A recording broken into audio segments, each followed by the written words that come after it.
time in the history of our civilization, in the history of this world. And the experts will tell us it's a time unlike any other in 5,000 years of human history. Never have we been faced with so many major crises that must be solved all within a very short period of time. From the collapse of the global economic system that's happening now, to the way we deal with climate change, to disappearance of resources, vital resources that must be shared between people, how we solve our problems in the Middle East and other places in the world without the use of war, and many other crises we're faced with right now. The way that we solve our problems as individuals, as communities, between nations, it's really not that much different. We tend to solve every problem in our lives through the lens that we determine describes our relationship with the world. We all have a way of looking at the world, and when we look through the lens of our experience to the world, that determines how we solve our problems. Here's why this is important. If you live in the modern world, much of our lens comes from the science of the last 150 years. New discoveries now are showing where the science of the last 150 years, in some cases, is incorrect. In some cases, the science is wrong. If we cannot incorporate the new discoveries into the way we think of ourselves and see the world, then how can we solve these problems that we're looking at today? So people ask me, Greg, the world is changing. What does it mean for our jobs? What does it mean for our careers? What's it mean for the way we deal with our families? And where do we put our passion? And how do we deal with this new world that's emerging? This is my answer to them. The false assumptions of science have led us to believe that we're separate from ourselves, powerless over our bodies. We're separate from one another. We're separate from the world around us. That civilization is linear. It's happened one time, and we're the pinnacle and most sophisticated civilization that's ever been here. And that violent competition is the way to solve our problems. Those are the old ideas, the false assumptions. Our own science is now telling us every one of those is incorrect. The new science is showing us that we are deeply connected to our own bodies. We're deeply connected to one another. We're deeply connected with the earth. That civilization is cyclic. And if we have the wisdom to recognize the cycles in the past, we can learn from that and apply what our ancestors learned to our world today. And here may be the most important of all. The best science of our time is showing us that nature is not based upon Darwin's idea of survival of the strongest.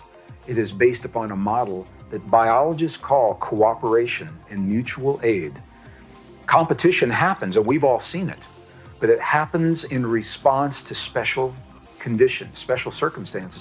It's not the rule of nature. Okay, here's why this is important. If we can embrace the new discoveries, the best science of today that tells us we're connected to ourselves, we're connected to one another, we're connected to the earth, and that we live in a world of cooperation, that changes the way we've been taught to think of ourselves in the world. So, when we ask ourselves, what do I do? What do I do in my life? How do I choose a job? How do I choose a career? The world's changing. What I used to do, I can't do anymore. What do I do now? Those are good questions. In the old way of thinking, we would ask ourselves this question. The question is, what can I get from the world that exists?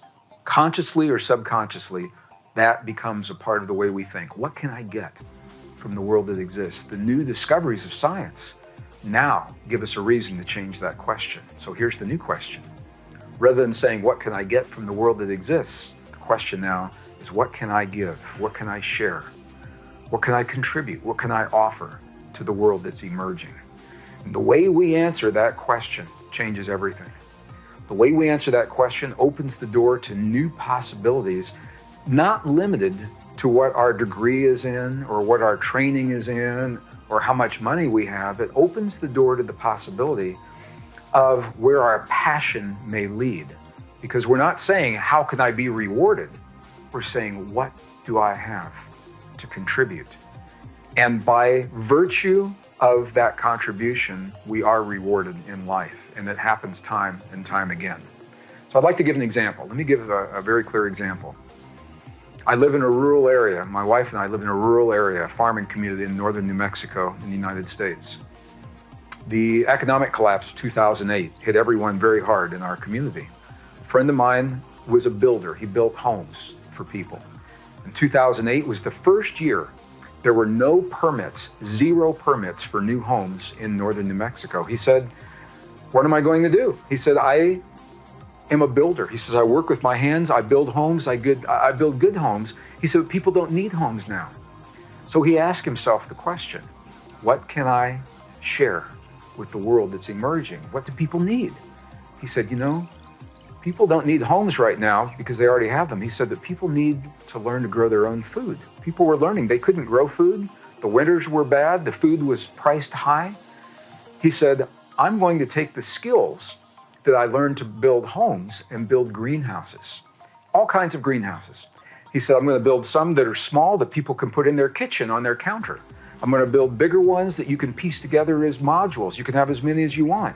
I'm going to build them so that people can use them 12 months out of the year. They're enclosed, no matter how hot or how cold it is. And this is precisely what he has done. And he is more successful now building greenhouses for people to help them live healthy lives than he ever was building homes. I don't know if he'll ever build a home again or not, because now this is his passion. And all he did was ask the question, what can I share with the world? How can my passion and my skills support what the world needs now? To do that, he had to let go of the idea that he was clinging to of what he had done in the past. And it's an invitation for all of us. I ask myself this question every day, at least once a day, sometimes more. What can I give in this situation? How can I contribute to this? I'm not saying what's in it for me, because what I know is that if I can share with the world around me in some way, that the world around me is now going to support what it is that I hope to achieve, and that is a community, whether it's my family, whether it's my neighbors, whether it's between nations. Support a community where these principles are deeply ingrained and where we learn to cooperate and help one another get through one of the most difficult times in the history of the world. What can I give to the world that's emerging? That's the question.